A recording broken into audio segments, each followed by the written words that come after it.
সুপ্রিয় দর্শক মণ্ডলী, জাতীয় পরিচয়পত্র সংশোধন করতে প্রধানত শিক্ষাগত যোগ্যতার সনদপত্র, ভোটার আইডি কার্ড ভুল সংশোধনে বেশি কার্যকর ভূমিকা পালন করে। বেশিরভাগ ক্ষেত্রেই এই শিক্ষাগত যোগ্যতার সনদপত্রের মতো মৌলিক ডকুমেন্টস গুলো না থাকলে চলে না। তাহলে যারা পড়াশোনা করেনি তারা কি এই সংশোধন করতে পারবে না?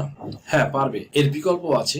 আমরা না জানার কারণে বা আমাদের অজ্ঞতার কারণে আমরা জাতীয় পরিচয়পত্রের ভুল সংশোধন করতে পারি না। বলতে পারেন সেটা আবার কেমন কথা? আসলে সবার যে শিক্ষাগত যোগ্যতার সনদপত্র থাকবে বা সবাই যে পড়াশোনা করেছে এমন তো হবার নয়। তাহলে তাদের কি করণীয়? তারা কি ভোটার আইডি সংশোধন করতে পারবে না? আপনার শিক্ষা সনদের কাগজ না থাকলেও কিন্তু আপনারা এই ভোটার আইডি কার্ড বা জাতীয় পরিচয়পত্রের ভুল সংশোধন করতে পারবেন। কিছু কিছু ক্ষেত্রে কোর্ট এফিডেভিট বা হলফনামা আপলোড করলেও হয়, শুধু হয় না, 100% হয়। তবে এখন কিন্তু ইউনূস সরকার আমলে এনআইডি সংশোধনের কাজ হচ্ছে খুব দ্রুত গতিতে। তার প্রমাণস্বরূপ আমার কাছ থেকে হলফনামা নিয়ে যারা ভোটার আইডি সংশোধনের আবেদন করেছিল তারা প্রায় সবাই আমাকে কল করে ধন্যবাদ জানিয়েছেন। উপযুক্ত ডকুমেন্টস দিয়ে আবেদন করলে এ থেকেই বোঝা যাচ্ছে যে দেশে সংস্কার হচ্ছে। অন্তর্বর্তী সরকারের প্রধান উপদেষ্টা ডক্টর মোহাম্মদ ইউনূস খুবই নির্মোহভাবে কাজ করছেন বলে মন্তব্য করেছেন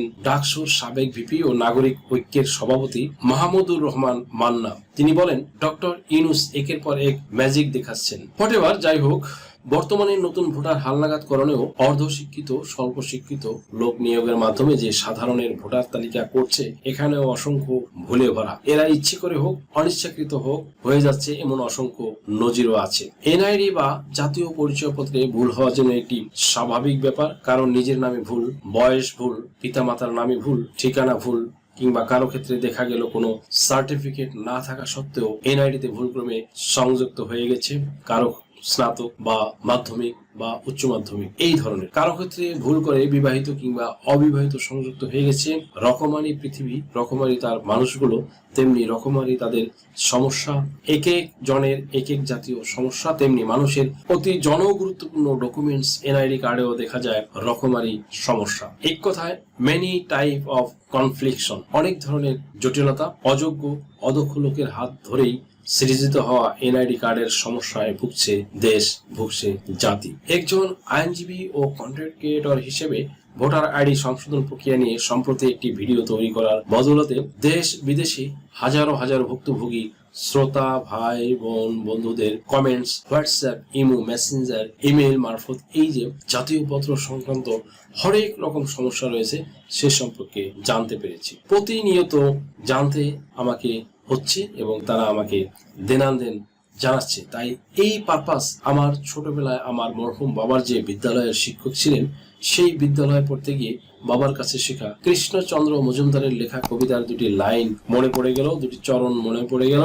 সেটি হচ্ছে, কি যাতনা বিষে বুঝিবি শিখিছে, কহু আসি বিষে দংশিনী যারে। এর মানে হচ্ছে সাপের বিষে কি যে জ্বালা সেটা সাপে যাকে কামড়েছে সেই বুঝতে পারবে, যাকে সাপে কামড়ায়নি সে কখনোই এর যন্ত্রণা বুঝতে পারবে না। তার মানে আমি এটাই বলতে চাচ্ছি যে জাতীয় পরিচয়পত্রে যাদের সমস্যা হয়েছে এটা সমাধান করতে গিয়ে যে তাদের কত রকম হ্যারাসমেন্টের সম্মুখীন হতে হয় সেটা বলা বাহুল্য। সুপ্রিয় দর্শক মন্ডলী, হোয়াটএভার, যাই হোক ভিউয়ার্স, এই এনআইডি সমস্যা ও তা সমাধান যে বর্তমানে কত জটিল তা এই কবিতার মতো অবস্থা হয়েছে এখন বাংলাদেশের মানুষের। এই জাতীয় সমস্যা, এই এনআইডি কার্ডের ভুলের সমস্যা বাংলাদেশের প্রতিটি ঘরে ঘরেই একটি দুটি করে রয়েছে। একমাত্র যে এই জাতীয় সমস্যায় পড়েছে, যার ভুল হয়েছে, একমাত্র সেই বুঝতে পারবেন। দ্যাট মিনস সাপে যাকে কামড়েছে সেই সাপের বিষে যে কি ব্যথা তা বুঝতে পারে, অন্য কেউ না। এক্ষেত্রে আপনার করণীয় কি কি উপায় অবলম্বন করে আপনি এই সমস্যা থেকে উত্তরণ ঘটাবেন? আসুন আজকের ভিডিওটির মাধ্যমে আপনাদের সম্পূর্ণ ব্যাপারটি ক্লিয়ার করে দিচ্ছি কিভাবে আপনারা এই জাতীয় সমস্যা থেকে উদ্ধার পাবেন। সুপ্রিয় দর্শক মন্ডলী, ফার্স্ট অফ অল, স্বভাবতই আপনারা এসব ভুল সংশোধন করতে উপজেলা নির্বাচন অফিসে যাবেন অথবা ঢাকায় অবস্থিত আগারগাঁও নির্বাচন অফিসে যাবেন। বেশিরভাগ মানুষ কিন্তু এই কাজটি করে থাকেন আমার জানা মতে। তারা কিন্তু তখন কাজটি রিসিভ করে না, কারণ পুরো সিস্টেমটাই কিন্তু এখন অনলাইন বেজ হয়ে গেছে। তাছাড়া আমি অনেক ভিউয়ার্স এর কাছে শুনেছি তাদের বিহেভিয়ারও বেশ একটা ভালো নয়, তারা প্রায়শই মিসবিহেভ করে থাকে। সুপ্রিয় দর্শক মন্ডলী, এক্স্যাক্টলি এই ক্ষেত্রে অনলাইনে আবেদন করতে গেলে বিপত্তিটা ঘটে তখনই যখন কারো কাছে নির্বাচন অফিসের নির্ধারিত ল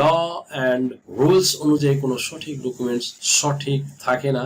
যেসব ডকুমেন্টস এর প্রয়োজন হয় তার মধ্যে রয়েছে সেফার like birth certificate, admit card, marksheet বা ট্রান্সক্রিপ্ট, পাসপোর্ট, এই ধরনের সরকারি ডকুমেন্টস এর প্রয়োজন হয়। কিন্তু যাদের এগুলোর কোনো একটি ডকুমেন্টসও নাই, কিংবা যারা পড়াশোনা করেনি বা যাদের কোনো শিক্ষাগত যোগ্যতার সার্টিফিকেটই নেই, তারা কিভাবে তাহলে আবেদন করবেন? সুপ্রিয় দর্শক মন্ডলী, এক্ষেত্রে মাত্র 4টি পদ্ধতি অবলম্বন করে কাগজপত্র ছাড়াই জাতীয় পরিচয় পত্রটি আপনার সংশোধন করে নিতে পারবেন।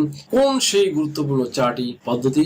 আসুন এবারে কনসিস্টেন্টলি জেনে নেওয়া যাক। সুপ্রিয় দর্শক মন্ডলী, নাম্বার 1, প্রথমেই আপনাকে শরণাপন্ন হতে হবে বাংলাদেশ বার কাউন্সিলের সনদপ্রাপ্ত একজন বিজ্ঞ আইনজীবী বা অ্যাডভোকেটের কাছে। তিনি আপনার সমস্যাটি দেখবেন, শুনবেন এবং সেই মোতাবেক একটি হলফনামা বা এফিডেভিট করে দিবেন।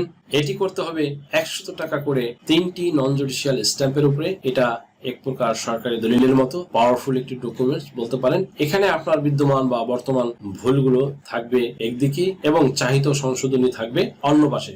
এভাবেই তৈরি করবেন একটি হলফনামা বা এফিডেভিট, যেটা আইনজীবী ভালো বুঝবেন। অতঃপর এটিতে আইনজীবী মহোদয় তার সিল ও স্বাক্ষর দিবেন, অথবা এটি চাইলে নোটারি করেও করে নিতে পারেন, না করলেও পারেন, কারণ আইনজীবী স্বাক্ষরই যথেষ্ট।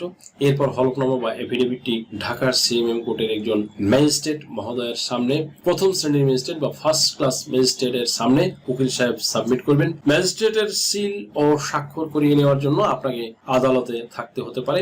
এই পর্যায়ে হয়ে গেল একটি ডকুমেন্টস তথা প্রথম নাম্বারের যে ডকুমেন্টসটি সেটি। And then second thing, commissioner বা ইউনিয়ন চেয়ারম্যানের কাছে যাবেন এবং তাকে গিয়ে সব খুলে বলবেন যে আমার একটি চারিত্রিক সনদপত্র বা নাগরিক সনদপত্র প্রয়োজন। আপনারা চেয়ারম্যান বা কাউন্সিলরকে সরাসরি যদি বলতে না পারেন, তাহলে তাদের অ্যাসিস্ট্যান্ট থাকে অফিসে, ক্লার্ক থাকে বা কম্পিউটার অপারেটর থাকে, তাদের সাথে কথা বলে তাদের সাথে করেসপন্ডেন্ট করে আপনারা আপনাদের এই কাজটি সেরে নেবেন। কিংবা আপনি নিজেও তৈরি করে নিয়ে কমিশনার বা ইউনিয়ন চেয়ারম্যানের অফিসে গিয়ে বলতে পারেন যে আপনার নিজের নামে ভুল, বয়স ভুল, পিতামাতার নামে ভুল, ঠিকানা ভুল, জন্ম তারিখে ভুল, এক কথায় আপনার যা যা ভুল আছে সেটা সঠিক করার জন্য। সেখানে আপনি কিন্তু আপনার সঠিক নামটি লিখবেন। তারা তখন আপনাকে কমিশনার বা চেয়ারম্যানের লেটার হেড প্যাডে এটি প্রিন্ট দিয়ে সিল স্বাক্ষর দিয়ে দিবেন। হয়ে গেল আপনার দ্বিতীয় যেই মূল্যবান ডকুমেন্টস, সেই ডকুমেন্টসটি। অ্যান্ড দেন নাম্বার 3, একইভাবে একই জায়গা থেকে কমিশনার বা ইউনিয়ন চেয়ারম্যানকে গিয়ে বলবেন যে আমার একটি প্রত্যয়নপত্র প্রয়োজন। কিংবা আপনি নিজেও তৈরি করে নিয়ে কমিশনার বা ইউনিয়ন চেয়ারম্যানের অফিসে গিয়ে বলতে পারেন যে তার প্যাডে প্রিন্ট এবং স্বাক্ষর দিতে, কিংবা তাদের অফিসে গিয়ে বললে তারাই আপনাকে করে দিবেন। তাতে লেখা থাকবে যে আপনার সঠিক নাম থাকবে, যেমন সেফর, একটি উদাহরণ দিচ্ছি বোঝার সুবিধার জন্য, রিপন হাওলাদার, পিতা হাসান হাওলাদার, মাতা জরিনা খাতুন, ঠিকানা গ্রাম, ডাকঘর, থানা, জেলা। তাহার প্রকৃত নাম স্বপন হাওলাদার, ভুলক্রমে তাহার জাতীয় পরিচয়পত্রে রিপন হাওলাদার লিপিবদ্ধ হয়েছে। এভাবে তার পিতা মাতার নাম ভুল হতে পারে, তার জন্ম তারিখ ভুল হতে পারে, শিক্ষাগত যোগ্যতা ভুল হতে পারে, এইভাবে লিপিবদ্ধ হতে পারে অজ্ঞতাবশত বা ভুলক্রমে। রক্তের গ্রুপ ভুল হতে পারে, তালাকের পর সাবেক স্ত্রী বা স্বামীর নাম থেকে যেতে পারে, আরো কিছু ভুল হতে পারে। যদি লেখার প্রয়োজন হয় আপনার সুবিধা মতো লিখে সিল স্বাক্ষর দিবে, হয়ে যাবে আপনার তৃতীয় ডকুমেন্টসটি। অ্যান্ড দেন নাম্বার 4, নাগরিক সনদপত্র বা প্রত্যয়নপত্র ক্ষেত্র মতে ওয়ারিশ সনদ বা পারিবারিক সনদপত্র। এই ক্ষেত্রে আপনার পিতার যদি মৃত হয়ে থাকে, তাহলে আপনি যথারীতি একই জায়গা থেকে কমিশনার বা ইউনিয়ন চেয়ারম্যানকে গিয়ে বলবেন যে আমার একটি নাগরিক সনদপত্র বা প্রত্যয়নপত্র ক্ষেত্র মতে ওয়ারিশ সনদপত্র বা পারিবারিক সনদপত্র প্রয়োজন। কিংবা আপনি নিজেও তৈরি করে নিয়ে কমিশনার বা ইউনিয়ন চেয়ারম্যানের অফিসে গিয়ে বলতে পারেন যে তার লেটার হেড প্যাডে প্রিন্ট এবং স্বাক্ষর দিতে, কিংবা তাদের অফিসে গিয়ে বললে তারাই আপনাকে করে দেবেন। একটি ওয়ারিশান সনদপত্র তথা সাকসেশন সার্টিফিকেট। হয়ে গেল আপনার চতুর্থ যে ডকুমেন্টস, মূল্যবান ডকুমেন্টসটি, সেই ডকুমেন্টস। এই আপনার 4টি মূল্যবান ডকুমেন্টস আপনি সংগ্রহে রাখবেন। অ্যান্ড দেন আপনি এই 4টি ডকুমেন্টস দিয়ে নিজের মোবাইল নম্বর দিয়ে একটি কম্পিউটারের দোকান থেকে স্ক্যান করে নিজের মোবাইল নাম্বার দিয়ে অনলাইনে আবেদন করে দিবেন। নির্বাচন অফিস আপনার এই সব ডকুমেন্টস এর ইচ অ্যান্ড এভরিথিং যাচাই বাছাই করে আপনারা তদন্ত করে উপযুক্ত বিবেচিত মনে করে তারা কিছুদিনের মধ্যে আপনাদের মোবাইলে মেসেজ দিয়ে এনআইডি সংশোধন হয়েছে মর্মে মেসেজ দিয়ে জানাবেন। অ্যান্ড দেন আপনি এনআইডি ডাউনলোড করে নেবেন এবং নিকটবর্তী নির্বাচন অফিস থেকে এটা সংগ্রহ করতে পারবেন। এটাই হলো পারফেক্ট সরকারি নিয়ম। এর বাইরে যদি নির্বাচন অফিসে আপনারা যান তাহলে তারা নানা ধরনের টালবাহানা করবে। শুধু ঘুষ বাণিজ্যের জন্য কিছু ব্রোকার, কিছু দালাল আপনাদের পিছু লাগবে। আপনারা কিন্তু এতে পা দিবেন না এদের ফাঁদে। আর কারো হলফনামা বা এফিডেভিট প্রয়োজন হলে আমাদের সাথে যোগাযোগ করতে পারেন স্ক্রিনে দেওয়া নম্বরে। আমরা আপনাদেরকে সঠিক এবং সহি এবং সিএমএম কোড থেকে প্রথম শ্রেণী ম্যাজিস্ট্রেট দিয়ে আমরা এফিডেভিট করে দেব। ভুলেও কিন্তু এই বিষয়ে কিছু সতর্কতা আপনাদের উদ্দেশ্যে, যে এই ভুলেও এই এফিডেভিটটি বা হলফনামাটি আপনারা ফুটপাতের বা কোনো কম্পিউটারের দোকান থেকে বা যেন কোনো জায়গা থেকে কিন্তু করবেন না। এটা কিন্তু একটি আইনি ডকুমেন্টস, একটা এভিডেন্স। এটা কিন্তু একটা one kinds of government did বা সরকারি দলিল। এটা যখন আপনারা ভুলভাল জায়গা থেকে করবেন, কেউ যদি জালিয়াতি করে আপনাদেরকে করে দেয়, কারো আশায় রেখে দিবেন, বা কোনো ভুল জায়গায় আপনারা যদি কোনো প্রতারক চক্র বা দালাল চক্রের মাধ্যমে করেন, তাহলে কিন্তু এই জালিয়াতি করার জন্য কিন্তু আখেরে কিন্তু আপনারাই ফেসে যাবেন। এতে কিন্তু সেই প্রতারক চক্র কিন্তু কিছুই হবে না, কারণ যখন আপনি একটা হলফনামা করবেন সেটা লায়াবিলিটিস কিন্তু সম্পূর্ণটাই আপনাকে নিতে হবে। এন্ড এই জন্যই আমরা কিন্তু বলে থাকি যে আপনারা সঠিক জায়গা থেকে বাংলাদেশ বার কাউন্সিলের যারা সদস্য, তাদের সেই বাংলাদেশ বার কাউন্সিলের সদস্য যারা, সেই সব আইনজীবীর মাধ্যমে আপনারা কিন্তু এই কাজগুলো করে থাকবেন।